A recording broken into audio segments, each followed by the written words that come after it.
ونخيل سنوان وغير سنوان يسقى بماء واحد ونفصل بعضها ونفضل بعضها على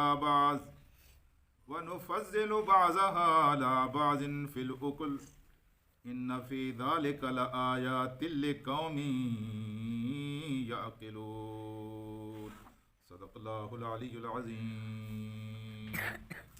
رفقائے محترم، ہم اس لحاظ سے خوش نصیب ہیں کہ اللہ پاک نے ہمارے وطن عزیز کو سارے موسم عطا کیے ہیں، ساری سہولتیں عطا کی ہیں، سارے علاقے عطا کیے ہیں.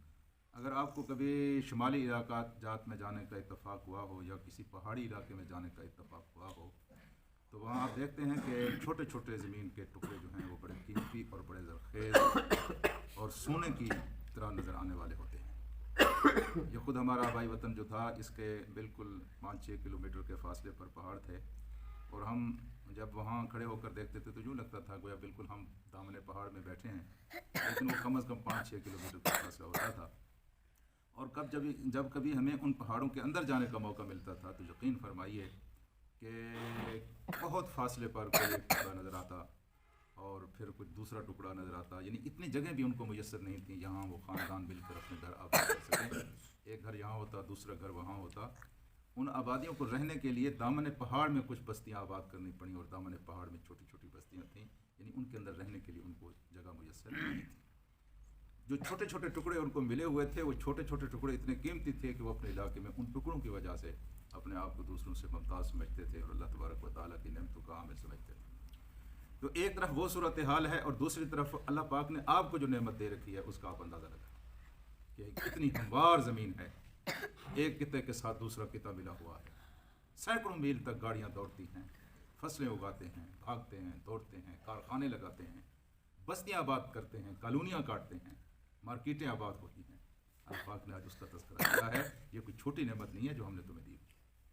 یہ ہموار زمین کے قطعات یہ کوئی تھوڑی نعمت ہے، یہ بہت بڑی نعمت ہے. اللہ پاک فرماتا ہے وَهُوَ الَّذِي، اور وہ ذات ہے وَفِي الْأَرْضِ قِطْعٌ مُتَجَاوِرَاتٌ، کہ اس نے ایسے قطعات بنا دیے ہیں جو ایک دوسرے کے ساتھ جڑے ہوئے.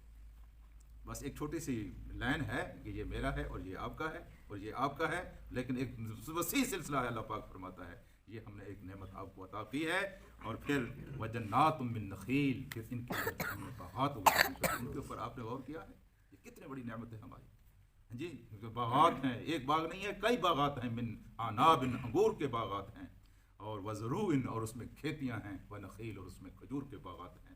تم دیکھو تو صحیح کہ اللہ پاک فرماتا ہے کہ یہ ساری نعمتیں ہم نے آپ کو عطا کی ہیں. اور پھر ان نعمتوں کے اندر جتنا تم تدبر اور تفکر کرتے چلے جاؤ گے تم اپنے اللہ کو پہچانتے چلے جاؤ. سبحان اللہ. سنوان او غیر سنوان، کچھ ایسی ہیں کہ ایک جڑ سے صرف ایک تنا اگتا ہے، اور کچھ ایسی ہیں کہ ایک جڑ سے کئی تنے اگتے ہیں. یہ ہمارے دامن مسجد میں ایک کھجور تھا تو ایک کھجور سے کئی کھجوریں اگائیں. بے شک. ہاں جی کئی کھجوریں بالعموم کھجوروں کے باغات جو ہیں ان کے بچے نکلتے ہیں اور اسے وہ ایک تنے ایک بیج سے اتنے اللہ پاک اگا دیتا ہے. تو یہ ساری چیزیں جو ہیں اللہ پاک فرماتا ہے اب دیکھو تو صحیح، یسقیٰ بماء واحد، ان سب کو ہم ایک پانی سے اگاتے ہیں، ایک سا پانی لگتا ہے. زمین کے دیکھیں ٹکڑے ہیں کئی، یہ آباد ہے، یہ غیر آباد ہے، یہ بنجر ہے، یہ بنجر قدیم ہے. اور جو آباد ہے اس کے اندر ایک ہی پانی لگتا ہے، ایک جیسا موسم ہے، ایک جیسا بیج ڈالا گیا، لیکن ایک درخت کا پھل کچھ اور ہے، دوسرے درخت کا پھل کچھ اور ہے.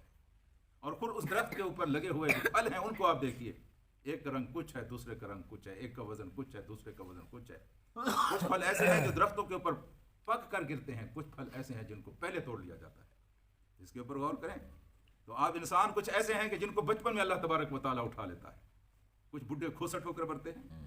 اللہ تبارک و تعالیٰ کی قدرت کی بے شمار نشانیاں ہیں اگر ان کے اوپر انسان غور کرنے لگے. اور جس طرح درختوں کے اوپر لگے ہوئے پھلوں کا رنگ مختلف ہے، ان کا ذائقہ مختلف ہے، اس طرح انسانوں کا مزاج مختلف نہیں ہے. ایک باپ کے بیٹے ہیں، ایک کا شوق، ایک کا گناہ، ایک کا ثواب، ایک کا ذائقہ، ایک کا اخلاق، ایک کا کردار دوسرے کے کردار، اخلاق اور شکل و صورت سے نہیں ملتا. یہ حالانکہ ایک جڑ سے پیدا ہوئے ہیں. تو اللہ تبارک و تعالیٰ نے فرمایا اس میں ساری نشانیاں ہیں ان کے لیے، ان کو ہم نے ایک پانی سے پیدا کیا ہے، یسقیٰ من ماء واحد، لیکن نفضل بعضها على بعض في الاكل، لیکن ہم ان پھلوں میں سے ایک پھل کو دوسرے پھل کے اوپر فضیلت عطا کرتے ہیں. ایک میٹھا ہے، دوسرا اتنا میٹھا نہیں ہے. حضور اکرم صلی اللہ علیہ وسلم کسی باغ میں جاتے تھے تو ایک صحابی نے کہا کہ یہ کھجور کا درخت میں نے صرف حضور کریم صلی اللہ علیہ وسلم کے لیے رکھا ہوا ہے.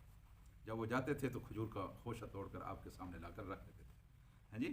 تو میرے دوستوں اور ساتھیوں، پھلوں کے اندر ایک ہی باغ کے درخت ہیں، ایک ہی قلم لگائی گئی ہے، ایک ہی بیج ڈالا گیا ہے، لیکن ایک پودا میٹھا ہے، دوسرا پودا اتنا میٹھا نہیں ہے. تو ایک کو ہم نے دوسرے کے اوپر فضیلت دی ہے. ان فی ذلک لآیات لقوم یعقلون. لیکن یہ نشانیاں تو اس کے لیے ہیں جو عقل سے کام لے. اس قوم کے لیے نشانی ہے جو عقل سے کام نہ لے اور جس کو پتہ نہ ہو کہ میں اس دنیا کیا کے بارے میں تو لوگ سوچتے ہیں یہ کیا ہے، کیوں کے بارے میں کوئی نہیں سوچتا یہ کیوں ہے. ایک کافر بھی دیکھتا ہے ایک چیز کو، ایک مسلمان بھی دیکھتا ہے. ہاں جی. لیکن مسلمان جو ہے وہ یہ دیکھتا ہے کہ اس کو کیوں بنایا گیا ہے.